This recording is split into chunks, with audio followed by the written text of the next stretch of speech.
conscience is societal, given to you by society, but your consciousness is natural. Your being, your energy, your life after death is going to be based on your consciousness, not on your conscience.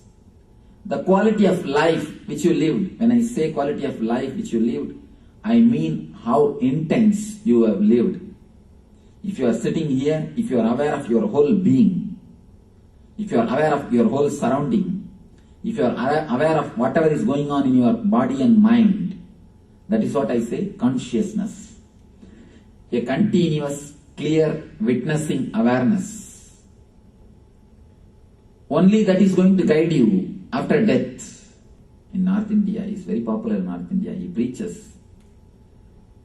Fast here, you will have all sorts of beautiful wines and rum in the heaven. Do all the actions which purifies you here. You will have all the joys in the heaven. One guy was listening, he said, "Oh Master, why should we leave all those things here to go and get there? Better enjoy here itself."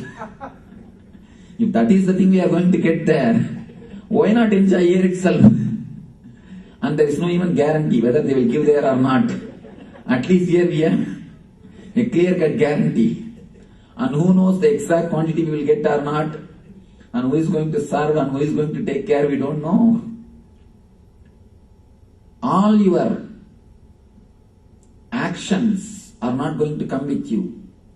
Whether you enjoyed or renounced, it's not going to matter once you leave this body. The moment you are out of this physical layer, all your actions will be forgotten.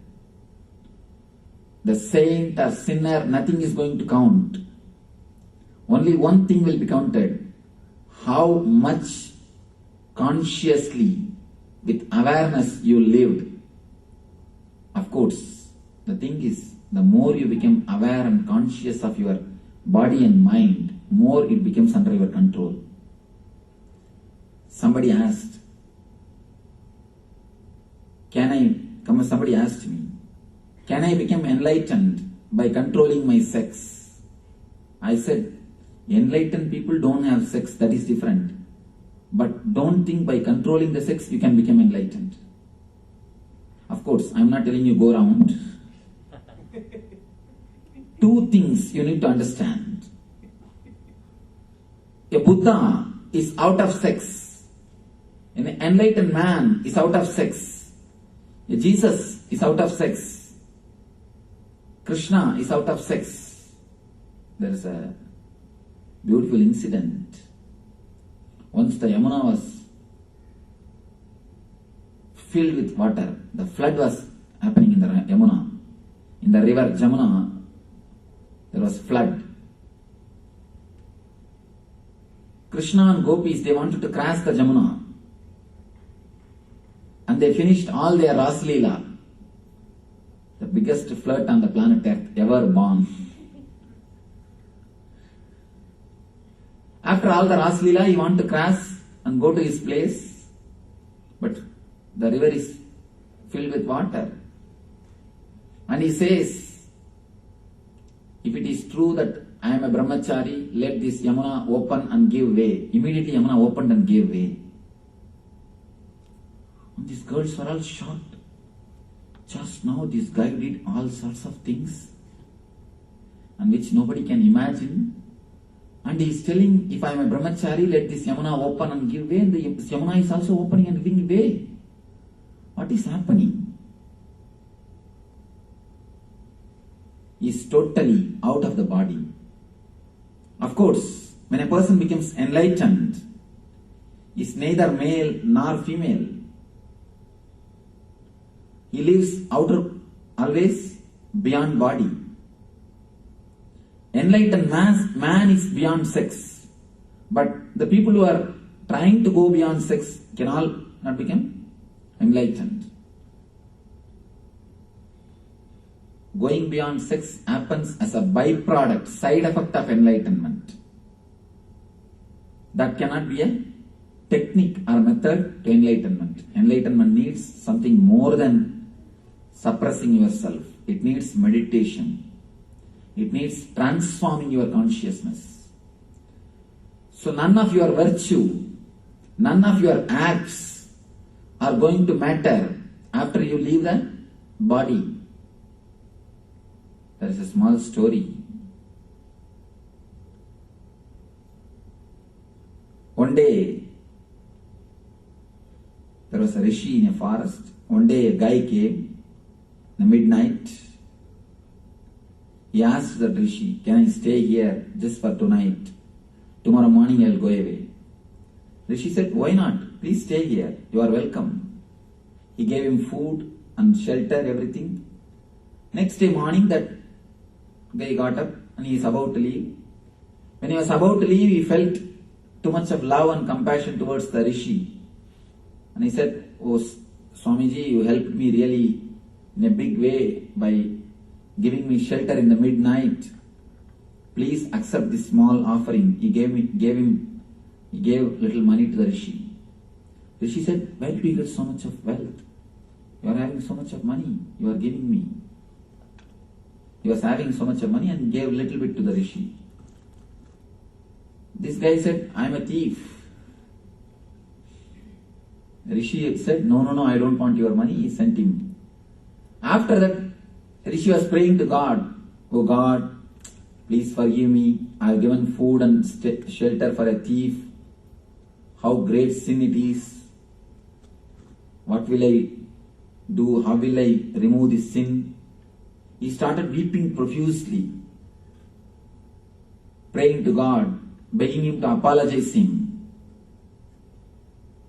Suddenly he heard a voice from the sky. Somebody is weeping profusely. Rishi said, Who is weeping there?" God said, "I am only weeping." Rishi asked God, "Why are you weeping?" God replied, "You gave food and shelter for him only one day. You are weeping. I am giving every day. Should I not weep? Where will I go and wash my sins?"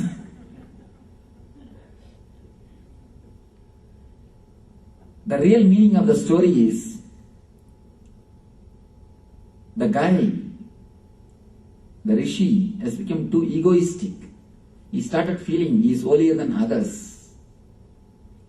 Actually, God never bothers who is sinner and saint. All these things are just societal. Understand? You are saint only when you are in the society. You are sinner only when you are in the society. If you are in the forest, who is sinner? Who is saint? You are saint as long as you have people to worship you. I have seen many guys in India. In India, every street there is a saint. There is no street which don't have a Jagat Guru. Jagat Guru means the Guru of the universe. And every street has got one Jagat Guru in India. That is why I always tell people, they can at least have the name Street Guru. It will be appropriate. But every street one Jagat Guru is there. Every street in India you can see Jagat Gurus. These guys, they feel great. They are continuously hunting for followers, disciples, because the more the number of followers, the more they feel they become big. The more people are worshipping you, you feel more you are a big saint. Saint is nothing but the idea given to you by your disciples. Sinner is again nothing but an idea given to you by your enemies. So neither saint nor sinner exists once you leave this physical body. After leaving the physical body, only one thing is going to matter. How consciously you lived, because the consciousness is the only torch with which you are going to cross all these 7 layers, all these 7 space. Neither your wealth will come with you, nor right or wrong deeds are going to come with you.